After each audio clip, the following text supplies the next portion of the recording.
Hey guys, thanks for joining me as I choose the 5 books to put on my April TBR. I'm not going to use my own prompts, I'm going to use somebody else's. Stick around to find out whose prompts I steal and what books I put on my April TBR.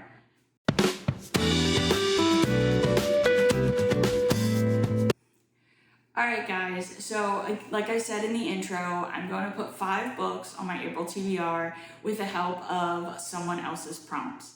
So I've been scouring YouTube, watching all different TBR videos, and it's been so much fun to watch.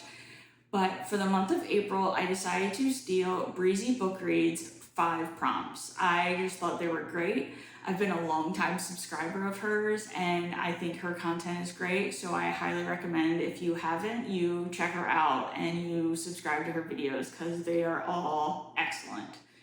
So her first prompt, she chose book ending in an even number of pages. So for this, I decided to go with an arc I recently received, and it is called The Things We Would Bear by Rachel Moore, and this comes out in May. The author so kindly sent it to me, and I have read 30 pages so far, so barely scraped the surface in this book, but I really like it so far, and it has 458 pages, so it meets our even page criteria. So let me tell you a little bit about it by reading the blurb on the back so you can see if it's something you'd be interested in. Let no one know you have him. This was the stark warning Leo received when he was discharged from the HMU and given a support companion. When human soldiers became obsolete, replaced by intelligent systems and mechanical operators, veterans like Leo were sent to live quietly near the city's edge, each issued an AI support unit. Only Leo wasn't given the standard issue companion, he got Bear. And Bear is different. Small, silent, with glowing blue fiber optic fur, he's more advanced than the typical support unit. Leo doesn't care why Bear is so different. All he knows for sure is that without Bear, he wouldn't last a day. Now, Bear is refusing to charge. His battery is draining fast. As Leo searches for a way to repair the fading unit, strangers start appearing at his door. They're talking about vanishing files and systems behaving strangely. Leo knows exactly what they're after. They think he's involved. They know he has something he shouldn't. They want answers. They want Bear.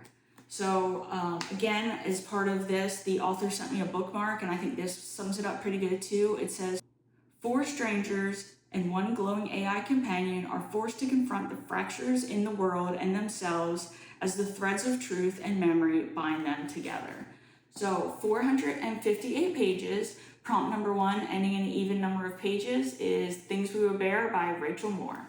Alright guys, prompt number 2 begins with the first letter of the month. For this, I had to choose a book that begins with the letter A, and I've decided And Now Back to You by B.K. Borison. This is book 2 in the Heartstrings series. I loved First Time Caller, so I'm excited for this. And this covers Jackson and Delilah's story.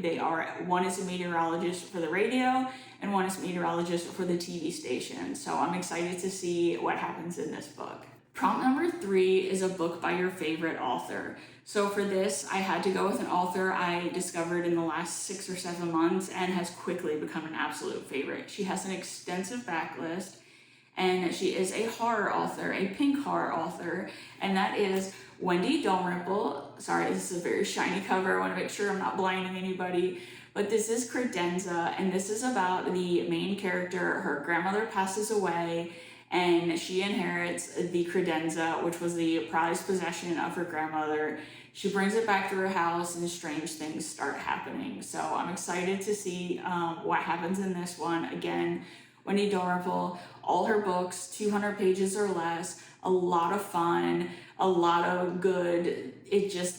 I can't explain it. These are just laugh out loud, well-written, well-developed horror stories. Some of them are slashers, some of them are not. Please check her out if you haven't. Again, Wendy Dalrymple, Credenza is going to be prompt number 3, book by your favorite author. All right, and prompt number 4, I thought this one was really unique. I'm not sure I've heard this before. And this was book set in a different continent than the one you reside in. And for this, I went with Chloe Walsh's book 5 of the Boys of Tommen series. This is Taming 7. This is Gibbsie's story. And we met Gibbsie in the first 2 books with Johnny and Shannon, and he is Johnny's laugh out loud, funny, lovable friend. But as we all know, Chloe Walsh has a way of exposing what lies beneath the surface, the dark, the ugly, the real life. And I have a feeling this one's going to make me cry, just like every other book that she's written makes me cry. But again, a book set in a different continent. I am in North America, I'm in the US, and this is set in the UK and Europe area, so different continent. Ready to check this out. Book 5 of the Boys of Tommen series, Chloe Walsh's Taming 7, is going on the April TBR for book set in a different continent. All right. Our 5th and final prompt, I can't believe it's gone by so fast. I always hear people say that and I'm like, oh, come on. But no, it really has gone by fast. So the 5th and final prompt is a genre you don't normally read from. And for that, I've decided to go with translated fiction.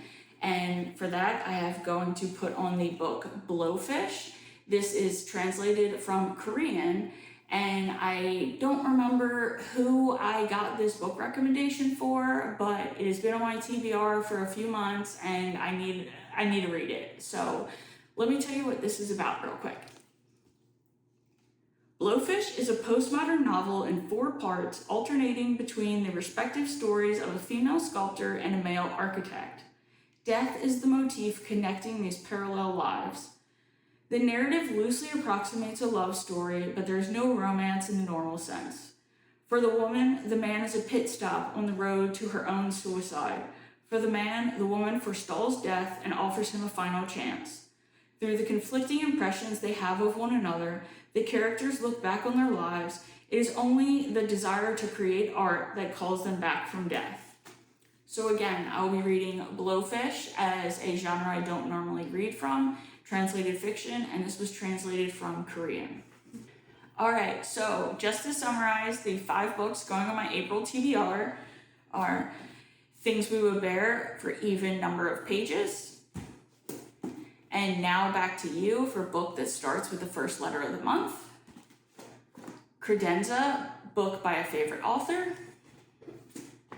Taming 7, book set in a different continent than the one you are in, and lastly, genre you don't normally read from, I chose Blowfish for translated fiction.